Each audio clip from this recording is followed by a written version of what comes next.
तो प्रणाम दोस्तों, नमस्कार। आ गया हूँ मैं फिर से आप लोगों को एक नया पॉडकास्ट लेकर के, आप लोगों के लिए एक नया पॉडकास्ट लेकर के।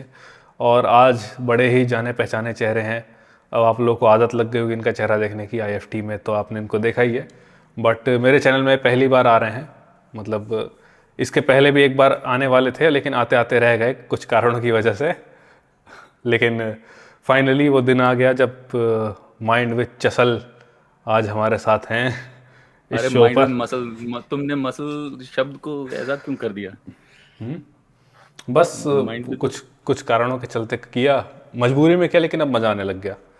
तो हम्म। लोगों को मैं एक डिस्क्लेमर दे दूं कि भाई जितने भी नवजोत भाई फैंस हैं जो मुझे नहीं जानते हैं या फिर जानते हैं लेकिन उतना अच्छे से नहीं जानते, तो मैं बता दूं कि भाई मैं उतना फॉर्मेलिटी नहीं करने वाला हूं। तो जैसे बाकी गेस्ट के साथ करता हूं, क्योंकि नहीं, इनके फॉर्मली साथ एक स्वागत कर दो ताकि मुझे लगे कि स्वागत तो मैं स्वागत तो कर दिया ना। कर। अच्छा ठीक है, बस इतना ही करना था। मैंने सोचा कुछ स्पेशल करो कि कुछ। आपके लिए वो थाली कहाँ पर है, थाल सजाए।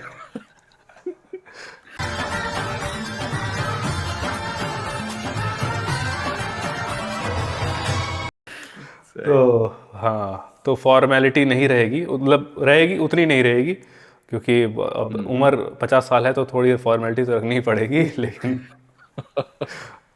उतनी नहीं रहेगी जितनी बाकी लोगों के साथ रहती है चैनल में। तो एडजस्ट कर लेना, मुझे गालियाँ मत बकना इस चीज़ के लिए। हाँ। बाकी नवजोत भाई कैसे हो? कैसा लग बहुत रहा है? आपने बहुत। सोचा था कभी आपको मौका मिलेगा मेरे साथ पॉडकास्ट करने का, सेपरेटली मेरे चैनल में? हाँ, सोचा था। मैंने सोचा था कि जो दिल में गुबार हैं तुम्हारे खिलाफ वो आके तुम्हारे चैनल पे ही बोलूं तो ज्यादा बेटर है। अरे सोचा तो बाप था। रे! हम्म। कब सोचा था? जब जानते नहीं थे तब सोचा था? नहीं नहीं, जब जान गया था तुम्हें, जब तुम्हारी असलियत पता चल गई थी ना, तब मैंने सोचा था। मैंने सोचा कि ये मुझे बुलाए तो सही अपने चैनल पे, वहां जाके गुबार निकालूंगा। अरे रे, देखो, आज मैं एक और बात क्लियर कर दूं कि ये पॉडकास्ट आपके बारे में होने वाला है, मेरे बारे में नहीं। तो गुब्बार अपने बारे में जो करना हो करना, मुझे बख्श देना आज। तो तो शुरू करते हैं। ये पॉडकास्ट होगा मतलब बेसिकली इसको ऐसे रखते हैं, other side of Navjot Singh, other side of mind with muscle. Fitness तो सभी को पता है, मेरा वो एक और देखते ही रूप। हैं। एक और रूप, मेरा अनदेखा रूप। दूस अनदेखा रूप। हाँ, unseen side of Navjot Singh. तो इसी में पहला बोलना चाहता प्रश्न था मैं। आता है कि थोड़ा पहला प्रश्न आता है कि थोड़ा सा अपने अपने अस्तित्व के बारे में बताइए। Who is Navjot Singh? Where did he come from? Navjot Singh मेरा ओरिजिन स्टोरी है कि पंजाब का रहने वाला हूँ मैं।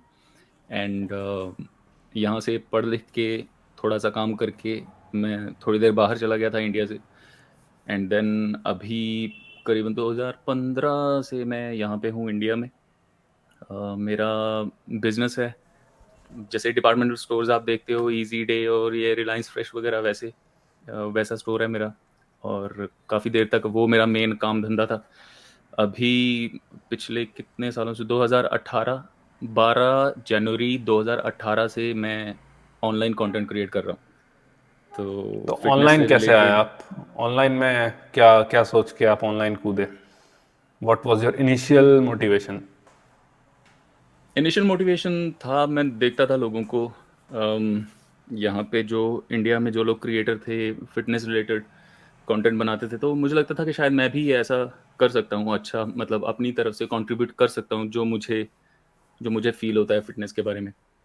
क्योंकि जिस तरह से मैंने देखा था, मुझे ऐसा फील होता था और अभी ये फील होता है कि जो फिटनेस रिलेटेड कंटेंट बनता है वो शायद जनरल पब्लिक के लिए नहीं बनता, वो फिटनेस फ्रीक्स के लिए या फिटनेस एंथुसियास्ट के लिए बनता है। ऐसा मुझे फील होता था तब भी, अब भी होता है।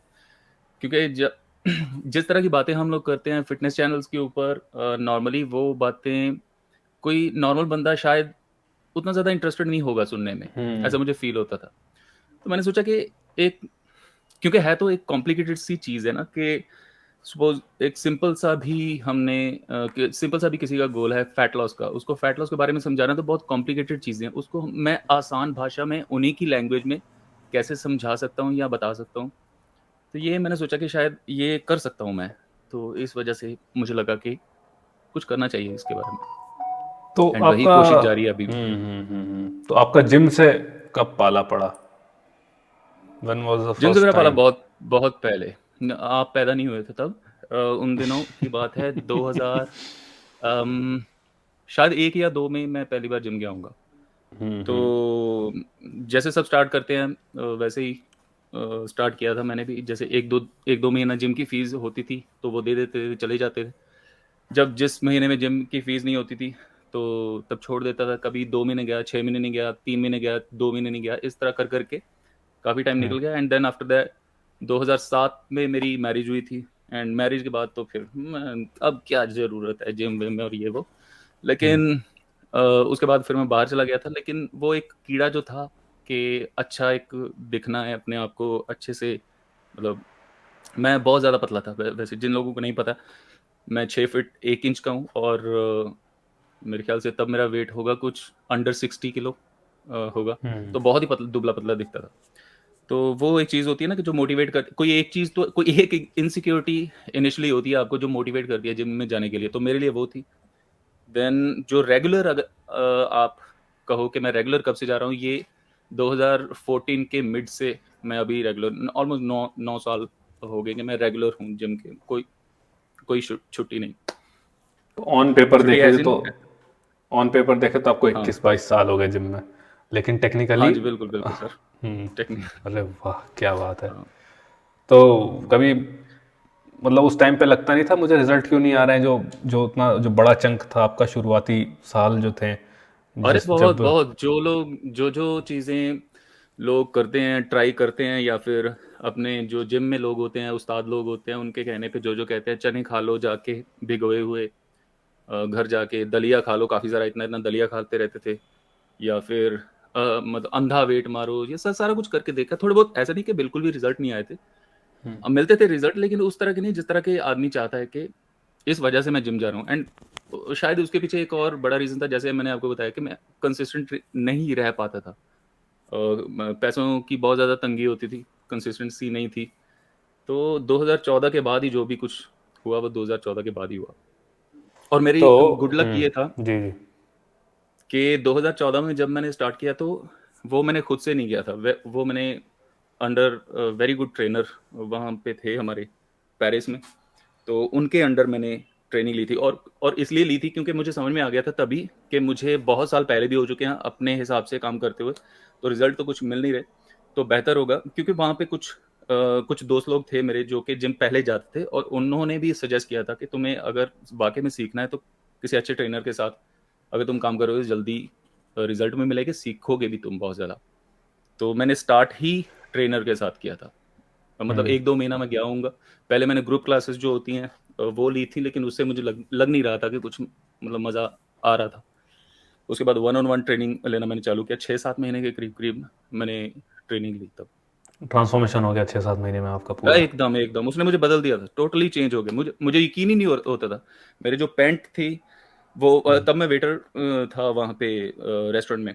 तो वहाँ पे फॉर्मल्स पहनने पड़ते हैं आपको। तो मेरी पैंट जो थी वो सारी मतलब एकदम फँस गई थी ऐसे। शर्ट होती है, शर्ट भी फँस गई थी एकदम।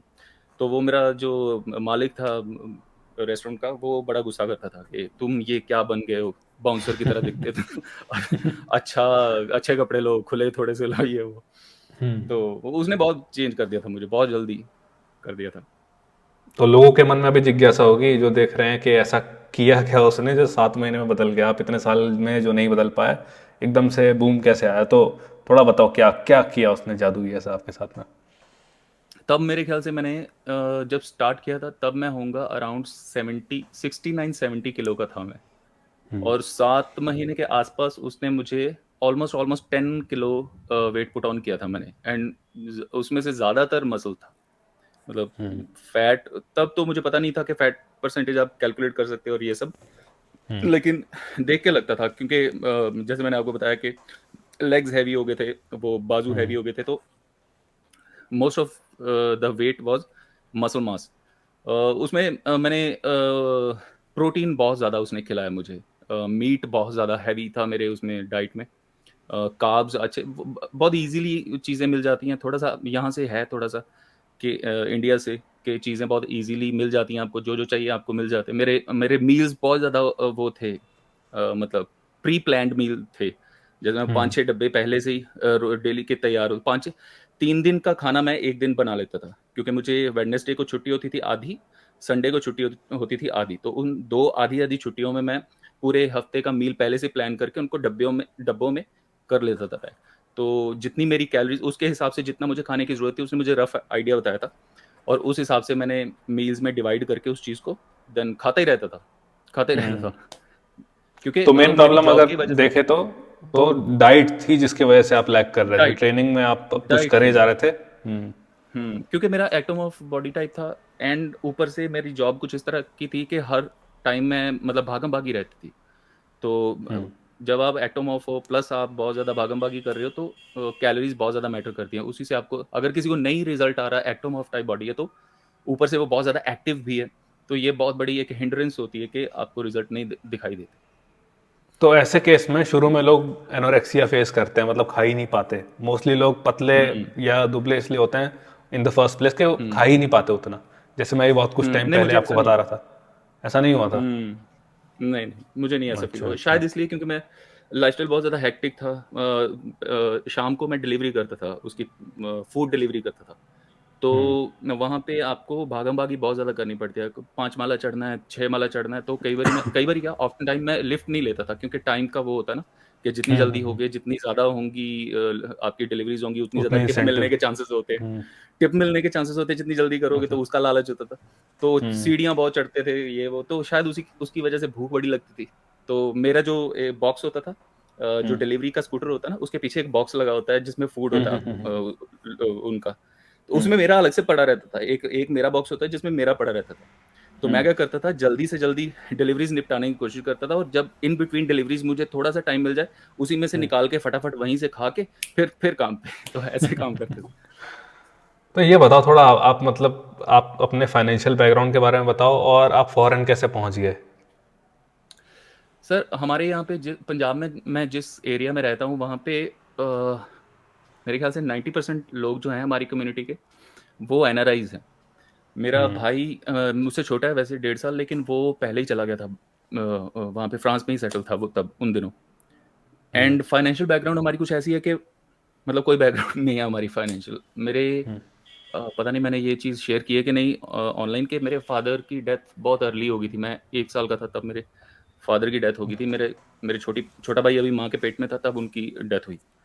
तो फाइनेंशियली वी वर नॉट, मतलब कुछ भी नहीं था हमारे पास। मैंने जो अपनी पहली शॉप खोली मोबाइल फ़ोन की यहाँ पे इंडिया में, वो मैंने 50,000 किसी से उधार लेके फिर वो काम शुरू किया था। तो उसकी वजह से एंड प्लस बेरोज़गार आदमी को अगर प्यार हो जाए तो फिर तो मतलब और ज़्यादा काम ख़राब हो जाता है।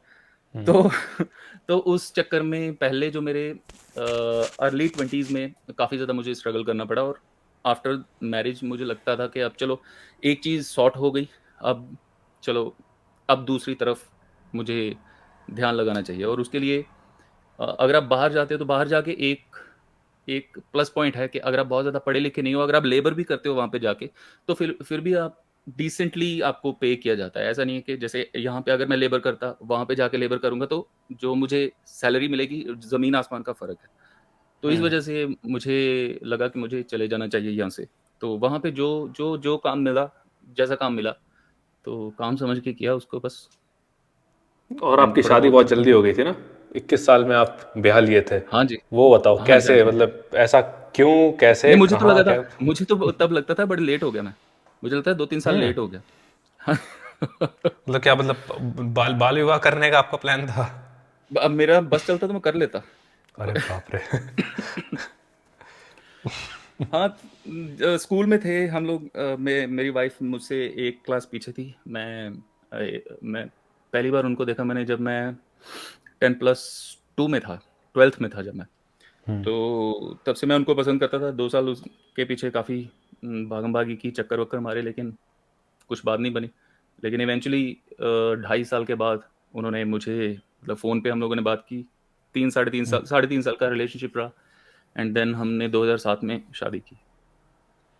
तो उसमें प्रॉब्लम फेस करनी पड़ी आपको। देखिए मुझे तो सारी कहानी प्रॉब्लम्स, पता है आपकी बैक एंड की, हाँ, लेकिन मैं चाहता हूँ कि अब जब ये बात उठा दिया तो लोगों को भी थोड़ा सा पता चलना चाहिए कि एक वो टाइम हुआ करता था जब नवजोत महाराज जो है मतलब डर डर के जिया करते थे कि अब क्या होगा, अब क्या होगा। हम्म।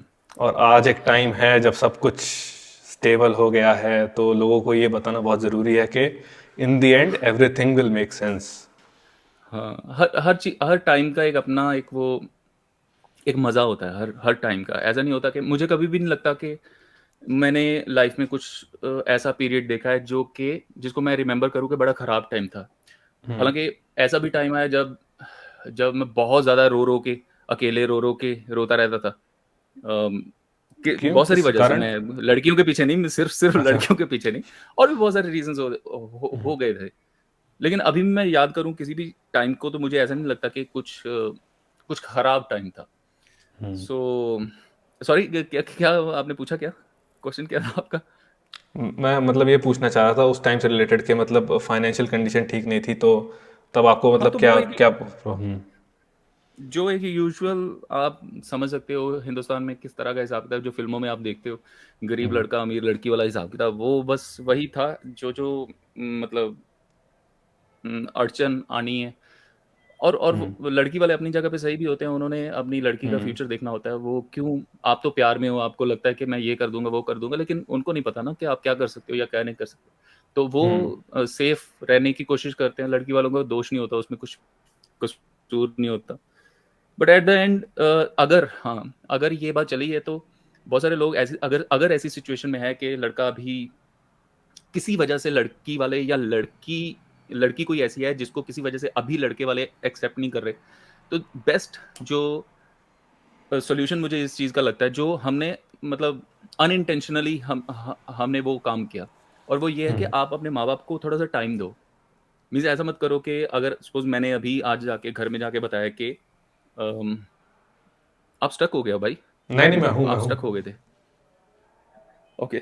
सो ऐसा ऐसा मत करो कि अगर आपके माँ बाप मान नहीं रहे या फिर ऐतराज कर रहे हैं, तो आप उनको कन्फ्रंट करके ऐसे रेबल वाला हिसाब किताब मत करो कि मैं अगर ये नहीं करोगे तो मैं ये कर दूंगा या वो कर दूंगा। ऐसा मत करो। उनको टाइम दो समझने का।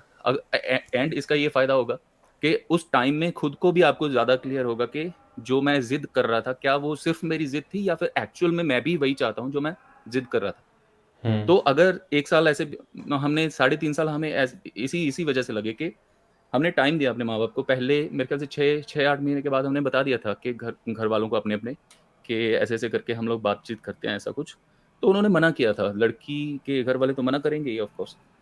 तो लेकिन उसके बाद हमने 1 साल बाद फिर उनको बताया कि हम पसंद करते हैं, तो अगर कुछ इस रिश्ते को अगर हम कुछ बढ़ाना चाहें आगे, तो फिर उन्होंने मना किया।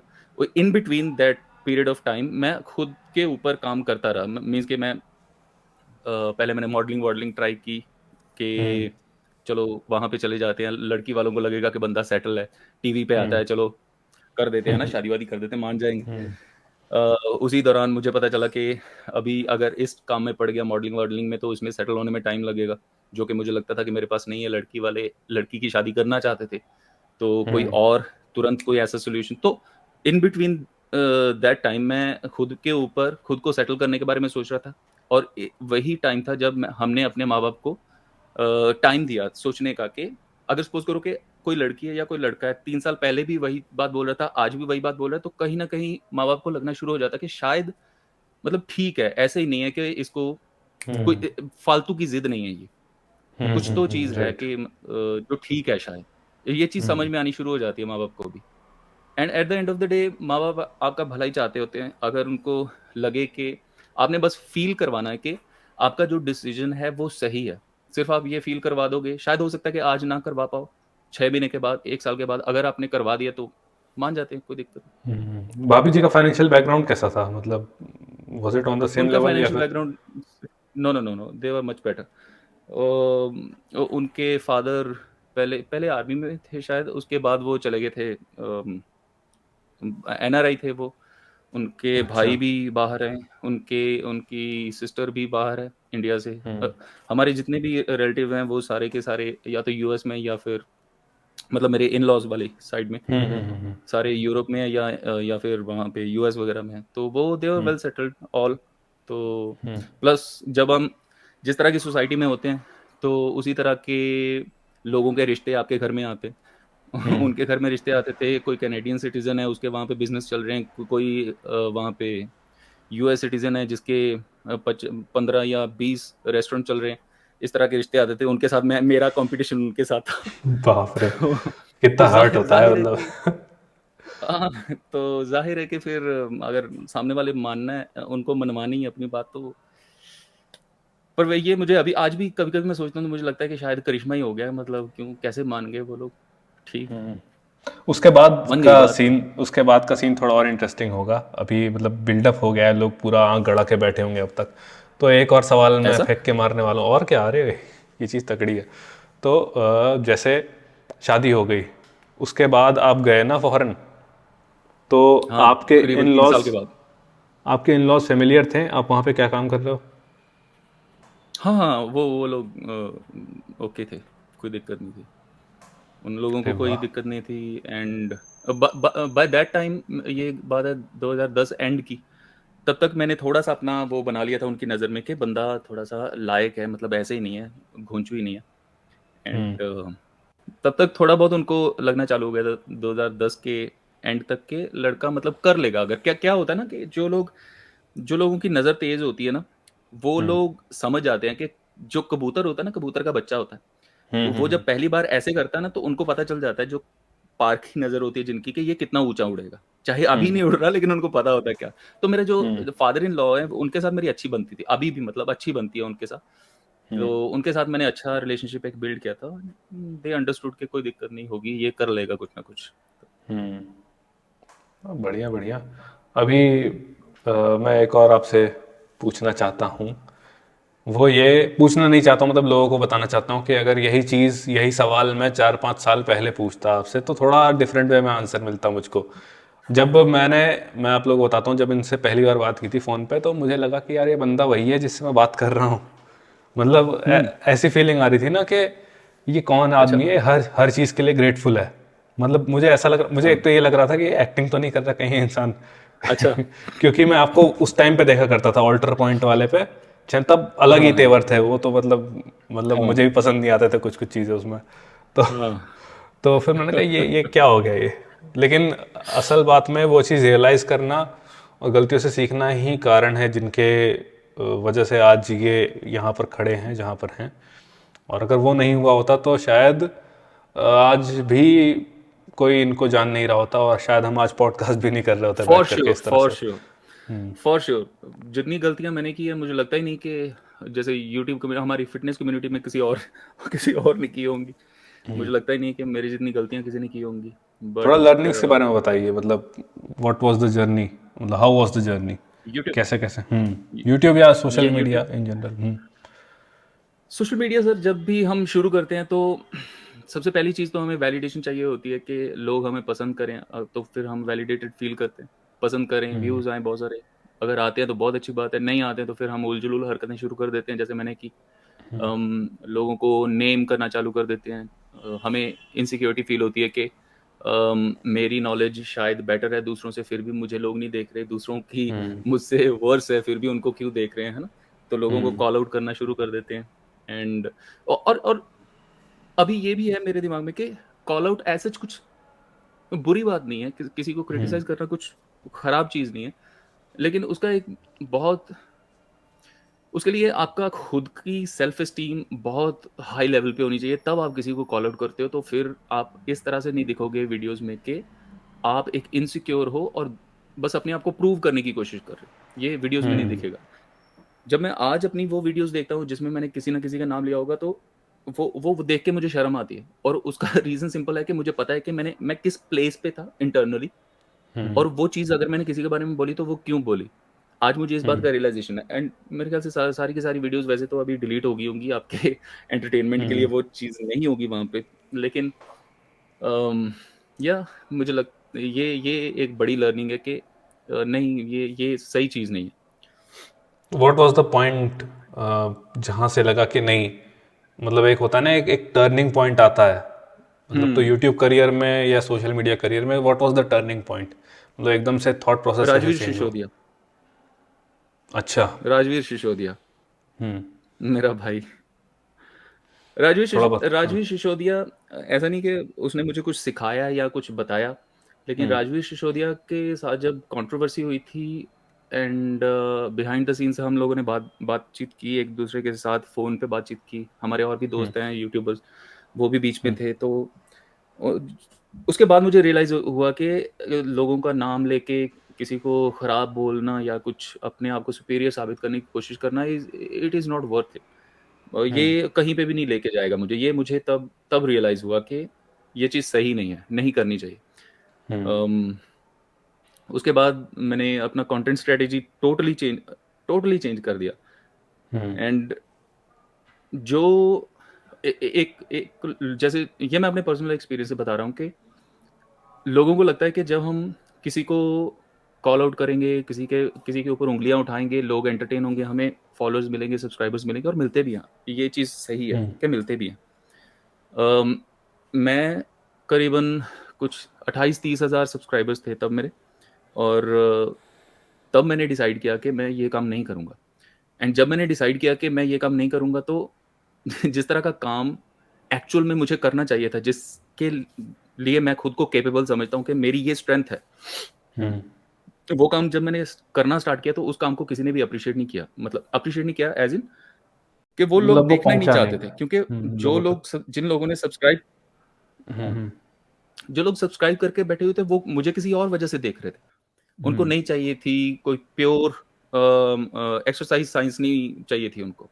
उनको हम्म। प्रोग्रामिंग के बारे में समझाना, वो चीज़ें उनको नहीं चाहिए थी। तो वो जो एक पीरियड था, ये बात है 2020 एंड की शायद, हम्म। 2020 एंड से लेके 2021 लास्ट 1 साल मैंने बहुत ज़्यादा स्ट्रगल किया, बहुत ज़्यादा। मतलब मैं अपनी तरफ से अपना बेस्ट कंटेंट मेरे ख्याल से मैंने तब प्रोड्यूस किया। बेस्ट एज़ इन जो कि आपकी लॉन्ग फॉर्मेट जो वो एजुकेशनल वीडियोस थी जो लॉन्ग भी। फॉर्म एजुकेशनल वीडियोज़ थी जो, हम्म। और मुझे लगता था, ये मुझे अभी भी लगता है कि जो मेरे चैनल के ऊपर उस टाइम पे कंटेंट बना, प्योर इन्फॉर्मेशन के लिहाज से तब बेस्ट बना था। एंड हम्म। उसके ऊपर कुछ भी किसी ने कुछ मतलब किसी ने एप्रिशिएट नहीं किया उसको, और ये मुझे कीमत चुकानी पड़ी। अगर मैं शुरुआत से सही तरह से काम करता, तो शायद मुझे ये 1 डेढ़ साल जो था, वो शायद हम्म। मैं आगे जाता। वो 1 हम्म। डेढ़ साल मैं पीछे गया उस वजह से। तो अगर तो आपके अंदर, मतलब अगर मेरे अंदर ज़मीर ना होता और मैं वैसा ही काम करता, तो शायद ग्रो मैं शायद फिर भी कर जाता। लेकिन तब मुझे हम्म। वैसे ही काम करना पड़ता जैसे कि मैं करता आ रहा था।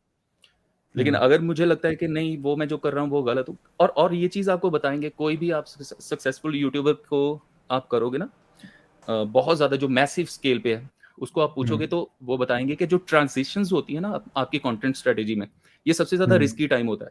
क्योंकि आपको पता नहीं होता कि ऑडियंस फिर किस तरह से रिएक्ट करेगी। एंड जब आपने हम्म। बिल्कुल ही चूज़ कर लिया कि पहले मैं लोगों को मसाला दे रहा था, मैं एंटरटेनमेंट दे रहा था, अब मैं exact opposite information and educational videos बनाऊँगा, तो हम्म। ये बहुत बड़ा रिस्क होता है। तो ये हम्म। खामियाज़ा भुगतना पड़ा मुझे। तो in the end everything made sense, right? इसके बारे में क्या हाँ, कहोगे? और ये अच्छा ही हुआ, जो भी हुआ। जैसे अभी मैंने हम्म। कुछ लोगों को मैसेज किए पर्सनली, जिन-जिन हम्म। लोगों का मैं उँगलियाँ उठाता था, ये गलत है, ये एक्सरसाइज़ सही नहीं बताता, ये है, वो है। उन सबको हम्म। मैसेज किया, मैंने माफ़ी माँगी भाई हम्म। कि ये जो भी मैंने किया वो सही नहीं था, and I am sorry for that. And सब लोगों ने बड़े अच्छे से, मतलब ऐसा मुझे फ़ील कराया कि हाँ, कोई बात नहीं, मतलब जैसे गले लगा के हम्म। बोलते हैं ना कि कोई बात नहीं। हम्म। तो सब लोगों ने ऐसे वेलकम किया, तो बहुत अच्छा लगा। लेकिन अच्छा लर्निंग एक्सपीरियंस था ये भी।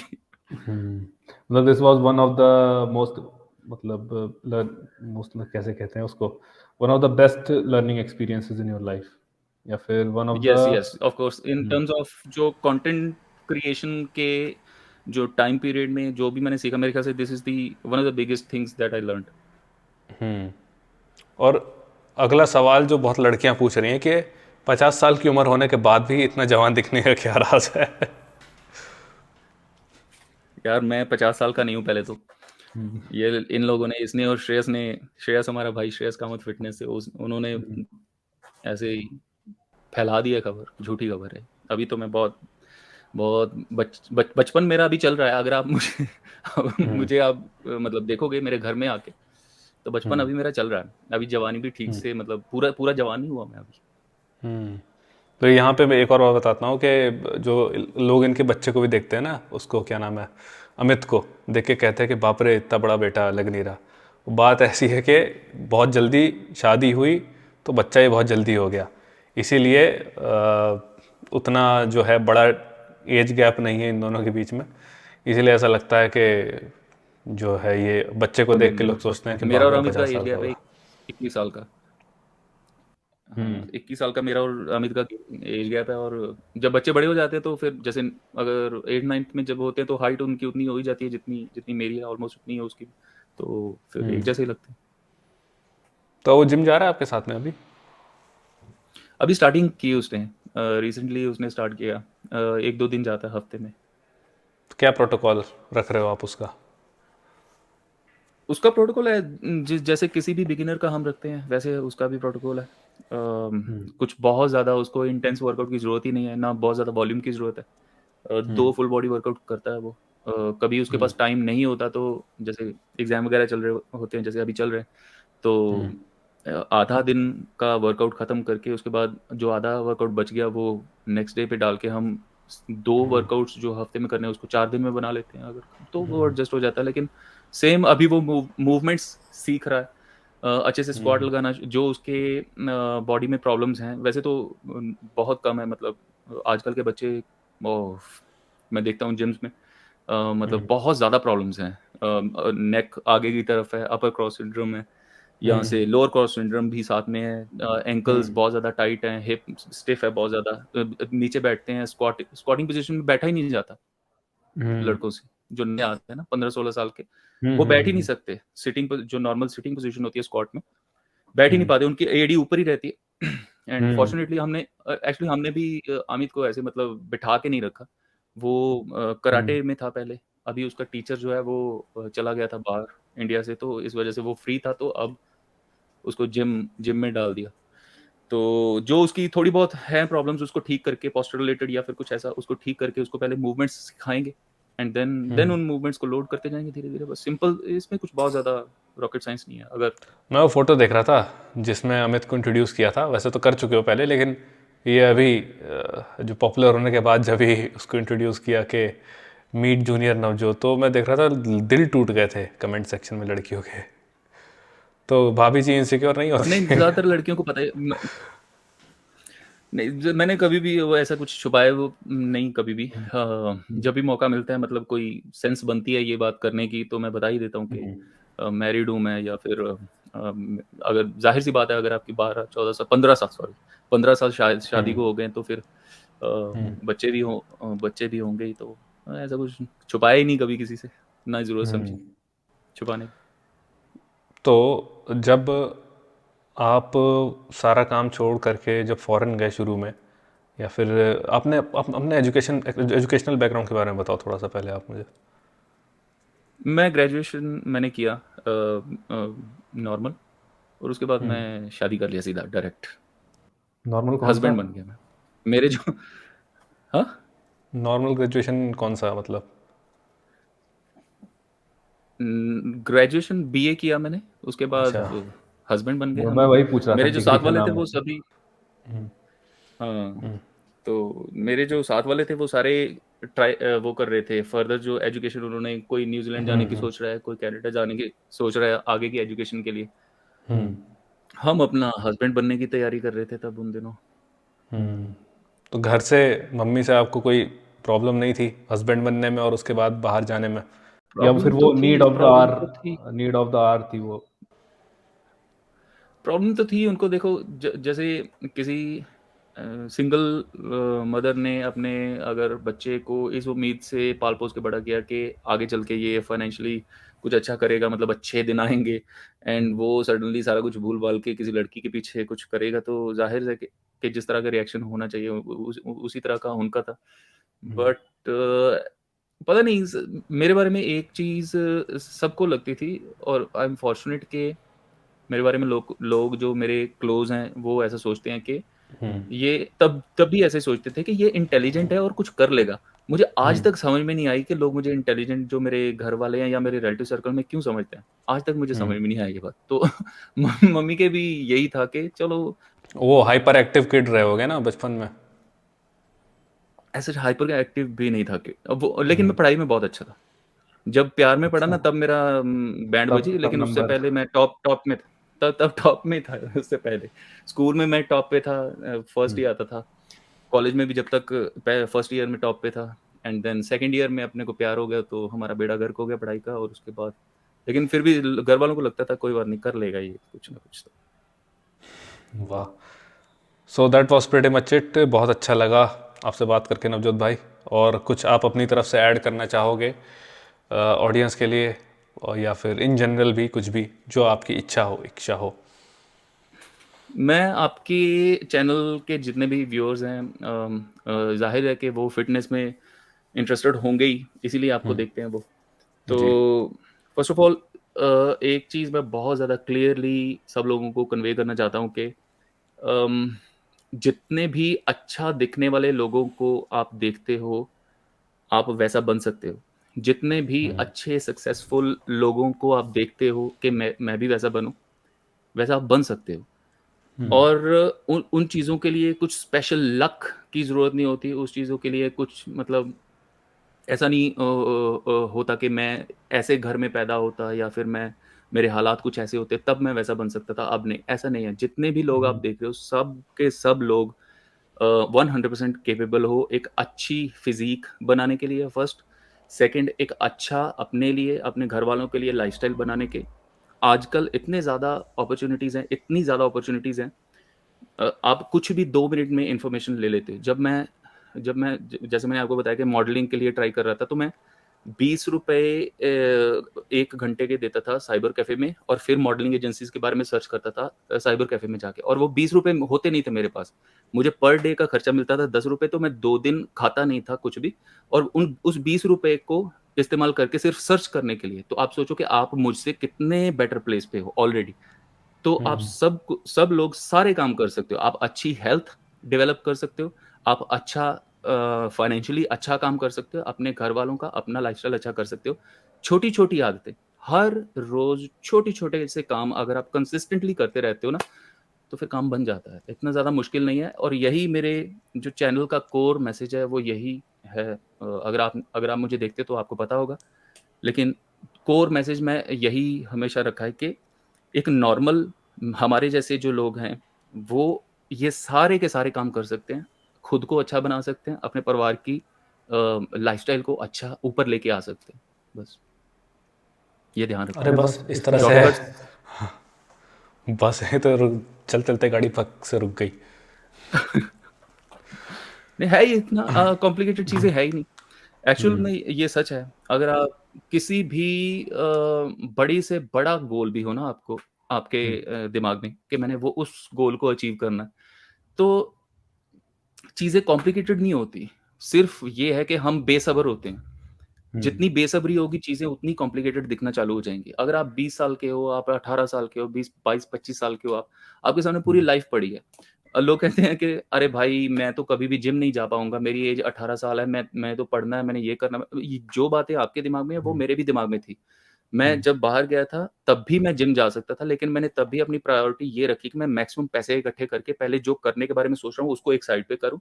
देन उसके बाद जब मेरे पास पैसा होगा, तो मैंने 27 ईयर्स ऑफ एज में मैंने जिम स्टार्ट किया, 2014 में, जब मैं बोल रहा हूँ आपको। तो मतलब काम किया जा सकता है, सारे काम हो सकते हैं, अगर बेसब्री जो है ना हमारी, वो थोड़ा-सा शांत रखें, हम सब्र रखें, काम करते रहें थोड़ा-थोड़ा, सारे काम हो जाते हैं easily. So this was the main take away from the video and thank you so much Navjot भाई। वैसे तो फॉर्मेलिटी करनी नहीं चाहिए इतनी, मुझे बोलते हुए खुद अजीब लग रहा है, लेकिन फिर भी thank you so much for it was joining me A today. Pleasure sir, it was A pleasure कि आपने इस लायक समझा हमको कि अरे आप इस लायक बने हैं ना, समझा थोड़ी आपको। कट कट कट आगे आगे बात करिए, मुझे आगे आगे ना करिए, आप अपनी आवाज़ आगे फोर्स करके आगे, और मैं बस मतलब अभी आप लायक बने हो ना, तो आपको लायक समझा, लायक बने हो, इसलिए आप पॉडकास्ट करो। आगे हेलो हेलो ये क्या हो रहा है? ये क्या हो हेलो रहा हेलो है? Hello hello testing mic testing. I don't know सुन रहा हूँ, लेकिन हाँ, ओके अभी आया। हाँ हमें क्या था ये बहुत ज़्यादा कट कट गया, रुको, इसको लीव करके बात करें, एंड देन तुम सही कर दो। एंड हो गया सर, हाँ, एंड हो गया सर। मुझे तो कट कट आगे चलो, एक कट कट के आगे, जो लास्ट में